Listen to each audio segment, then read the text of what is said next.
Check, check, check, check, check. Don't know if this is working. I hope it is. I hope. Okay, we're a few seconds behind.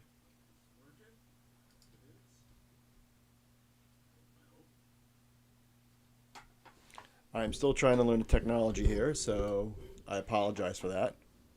Hopefully, you guys can hear me. Let me put my headphones on. That way, feedback. I can crank it up a little bit. I'm banging stuff here. This is riveting television or podcasting. I want to do audio podcasting, but I'm a moron. I can't figure out how the hell to do it. Oh boy, here we go. Let me see, where the heck is this at? I'm trying to find out how to plug this in. I'm reminded of the line from Blazing Saddles. Think of your secretary. There we go. Hedley Lamar says to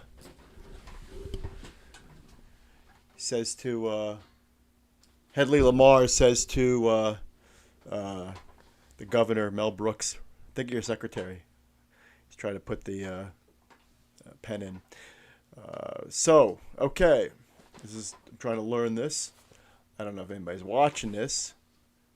Hard to tell. Not really sure. Be kind of cool if people are. If not, okay, whatever. That's fine. I don't know if I can actually send this out that I'm doing this, but we'll see. This is riveting. So let me see. What can I rant about? Well, I got something to rant about. Okay, so as you know, 2019 was a horrible year, mainly in part due to what happened as far as the dumping that took place from Canada, and ended up I couldn't sell a lot of my onions, and the pandemic hit, and it was just not a good situation. So what ended up is I couldn't sell a lot of my onions, and the pandemic happened, and then I had to dump a lot. And since the pandemic has happened, it's been very difficult. I have an exceeding amount of debt, and that's been very hard to try and pay it back. Now, one of the companies I owe a lot to is a company called Nutrien, which used to be Crop Production Services, and Nutrien is a Canadian company that bought them, I guess, or merged or whatever, a couple of years ago.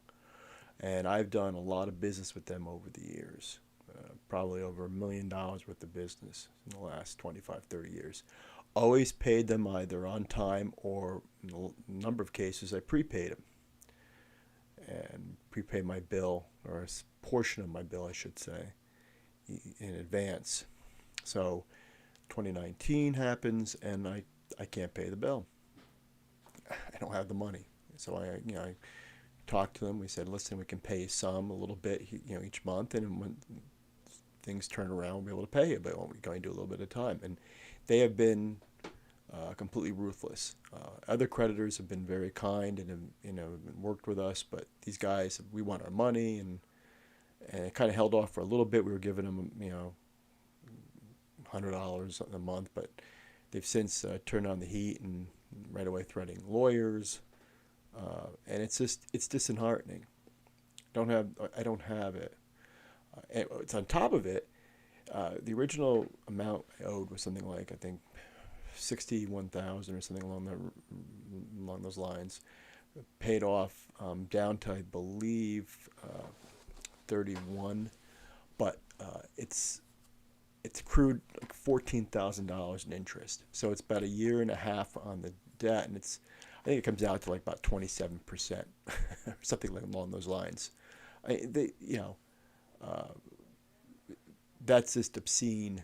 I mean, it's actually worse than credit cards. I mean, the fact that they would charge that level of interest and expect that is just obscene and absurd and gross. My way to put it is they're ghouls. I think that's being kind by calling them that. They're just a ghoulish company. And it's sad because, like I said, I've probably done over the years about over $1 million worth of business with them. Always paid them. And it's nice to see that, after that long history and in a pandemic, they have absolutely zero mercy whatsoever. So they're gross. Uh, we'll pay them. I don't know what we're gonna do, but they're gross. Uh, what else? I'm trying to think of what else is going on. Um, Not too much. Following the news, hoping that the uh, COVID relief passes and the next one passes as well. The next one will hopefully have some provisions in it that'll be helpful. Small farmers and for infrastructure. Like I have a proposal regarding solar. I hope it gets picked up. In fact, it's for residential. Um, we've looked into doing solar because it's not as if you're getting a system put on and you have basically a mortgage on it you're paying, but it's not as if you're buying something in addition. You have to spend the money either way. The money goes to pay off the mortgage for the solar system or it goes towards the energy company that you're paying. And I'd rather have it go towards renewable energy than I would towards the company that I'm Orange and Rockland. So it's a pretty good proposal, and the payment would actually be lower than our current electric bill. The problem is it's based on tax credits. You get federal and state tax credits, and we simply don't qualify to get the tax credit. You get the tax credit, and then you apply that money to the principal of what you owe for the system, and it lowers the payment level down to an amount that's either at or actually less than your monthly electric bill. And but the problem is if you don't get the tax credit, then you can't do that. Then your payment goes higher, and it doesn't make any sense. My proposal is instead of it being a tax credit, it really should be just a rebate payment that goes to the paying off the system. It can't go to you to buy beer. It has to go to the pay off the system to get that payment level down. But it would encourage the increase of residential solar. I forget the number is like 4% or something of how many homes in this country are residential dwellings have solar, and it's a very small number. And something like this, an incentive like this, would actually encourage a lot more people to do it, which should be. And matter of fact, there should be an incentive not just for the solar itself, but also to add the battery as well.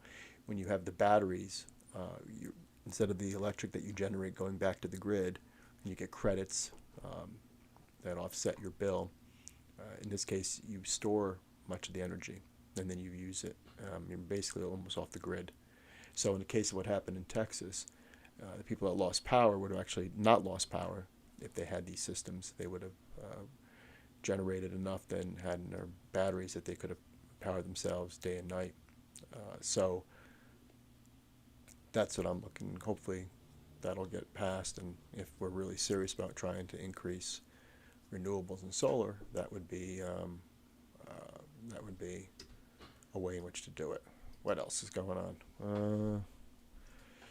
Getting ready to try and plant some stuff in our garden this year. That should be kind of fun. Hoping. Can plant like different kinds of lettuces and greens and stuff, which I'm still learning how to grow. Also, looking to do more consulting and teaching. Gave another lecture last week or the week before for a college in Pittsburgh, Chatham, which went really well. Really cool, actually a very cool class. If I was in school, I would be taking that class. But it talked about, again, what's involved with public policy and ag public policy and working to do grassroots advocacy, and a little bit about media, but more so about just the development of policy and how to go about getting it in front of legislators. Talked about the really good people we have in New York who were very proactive and very much centered on agriculture, especially on the federal level. They're fantastic on the federal level. And we're very fortunate. I pointed out that when I first started doing this back, in the mid 90s, 96, a little bit 95, but mostly 96 onward. At that time, New York had not a single member in the congressional delegation on either ag committee, and had only had two members in the House on the ag appropriations subcommittee. It was Maurice Hinchey and Jim Walsh. But apart from that, there was nobody on the ag committees. And really, a lot of the work is done as far as crafting and implementing policy is done in those committees. And today, currently we have in the House, we have two, and my congressman, Sean Patrick Maloney, which is fantastic, and then Congressman Delgado, who's in the district right north of us, borders us. And then in the Senate, Senator Gillibrand is on the ag committee. So that is really, really vital. So I talked about that, which was which was good. And looking if your school's interested in guest lecture, please get a hold of me. It's great now that we have Zoom. With Zoom now, you're able to give presentations all over the world versus, to do that in the past, you had to actually go out and, fly and get to somewhere. So this is a test. Hopefully this works. I mean, just to figure this out is like extraordinarily difficult. But I was able to cobble together. I'm trying to do just an audio podcast. Hopefully be able to figure that out. But in the meantime, I can do this and somehow figure out to get it embedded onto my WordPress. But if you have any questions on anything, any kind of farming questions, policy questions you'd like me to talk about, just message me on Twitter or email me, and I will be happy to answer them and talk about them in detail. So anything you'd like to know about, like, how do you do this, or how is this sold, or whatever, as far as growing, be happy to talk about it anytime. So hopefully this worked out and I wasn't rambling too much. Oh, I got a new obsession. Cat videos. I've been on YouTube, and of course it comes up in your feed. Once you start watching something, they send you more and more. And I keep getting in my feed these really sad cat videos. I mean, they're kind of, positive towards the end. Usually the cat's rescued or whatever like that. But a lot of cases, these cats that are suffering and stuff, and it's just, it really is horribly depressing and then, very sad. But one channel in particular, it's a channel, Critter Club. It's based out of South Korea. It's an amazing channel. I mean, I'm addicted to any of their videos, especially their cat videos. And the people there, I mean, you have some people who are incredibly cruel and torture and abuse cats and animals. But then you have so many people there that are very animal centric and positive and trying to help and caring and going the extra mile. And it's just, I can't say enough about Critter Club. My wife's deeply disturbed by me watching it the amount I do, but then I get her hooked in. I say, you got to see this one. You got to see this video. It's amazing. So I'm addicted to it. And an update, my mom. So my mom is at Valley View, which is the county nursing home. It is the best facility around. She's there for rehab purposes. My mom got, she'd gotten a UTI, and she also got listeria, which became bloodborne. Cannot figure out how she got the listeria. UTI, we kind of have an idea, and there's some things that got to be modified with her care, and hopefully it won't happen again. But the listeria, we don't know. Even I went to the house. We threw out everything we possibly could think of that could have been something that could have exposed her to it. But because it's so serious, she's on a antibiotic that has to be administered via IV and midline port in her arm, and it's got to be administered 4 times a day. And I'm not good at that kind of thing, and I don't want to do something and then she gets infected and it's bad. So the best thing really to do is for her to go to to Valley View, and she'll be there. She has to get this antibiotic 4 times a day through up until March 11th. But while she's there, she'll be able to get really good physical therapy. And they said how they have her records when she was there last, back in 2017, when she had an intestinal blockage. And she's really put on weight, which is great. When she was there then, she was like, I think they said 93 pounds. And now she's 140. So she's put on weight, which she really needed to. She was unhealthy. She wasn't eating. She was basically, slowly starving herself to death. Though I had her on Meals on Wheels, and I was trying to do what I can to get her to eat.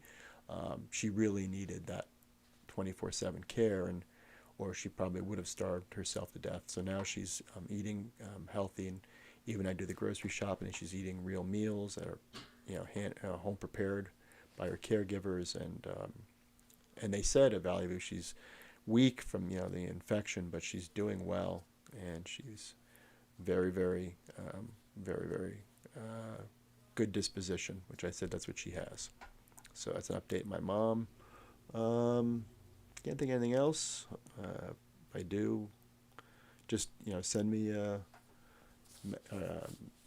email or direct message on Twitter, or email is evep@warwick.net, warwick.net, and any questions you may have. And this summer, I'm hoping I got a free from Sony, because I use their card for purchases. I got a free kind of like their version of GoPro camera, so I'm going to be able to shoot stuff while I'm on the tractors and stuff, small tractor that I use, and while I'm doing stuff, either planting or weeding or things like that. This is gonna be riveting video, watching me weed in my hands and knees. That's gonna be a lot of fun. But I'll have that this summer, which will be kind of neat. So, but any questions you may have, don't hesitate to send me a question, and I'll do a video. Okay,